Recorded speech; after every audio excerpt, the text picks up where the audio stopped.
part of one of the largest populations of Alicocurina emuina, was threatened with clearing due to a property development.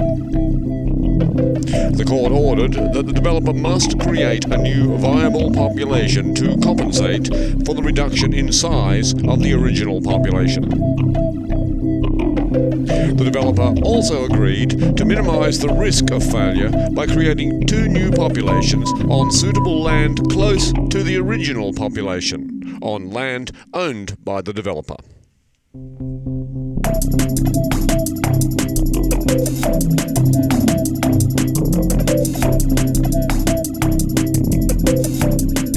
This project should last 4 years.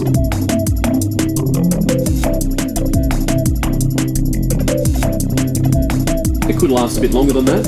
We have to get the correct data in regards to showing that we can meet the requirements from DEH, which is Department of Environmental Heritage.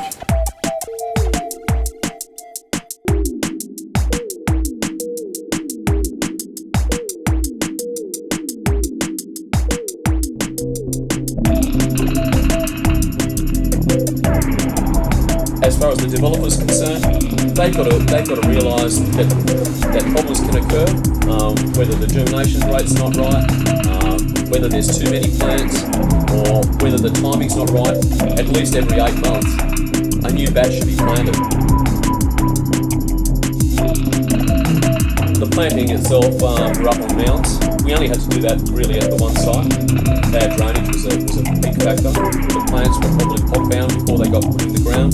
Weather conditions and the climate, that's certainly a huge factor in the success of the project. To water the plants and irrigate the plants. Plants that we use are of high quality. We actually mounted the seedlings up using soil which was from on site. We measured the pH levels of that soil to make sure it was compatible with what the soil was up there already, making sure that the soil type is compatible with the species that you're using. pH is probably the best indicator of what the soil or how the plant will grow. We had problems there with animals. Once we had the plants growing there, particularly on one site, kangaroos, the wallabies were a real problem.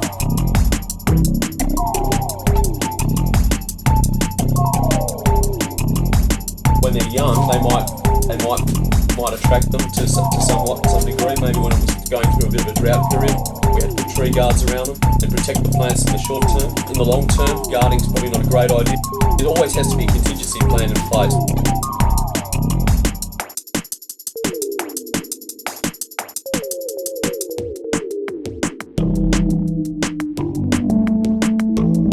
The most important factor involved with this project is the genetic material is kept intact. New seed will be collected from the new plantings. That will be monitored as the years go by.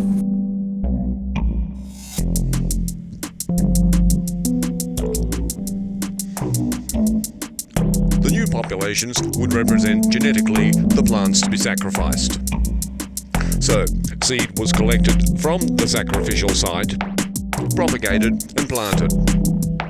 This was repeated several times over several years to create structurally and genetically diverse populations.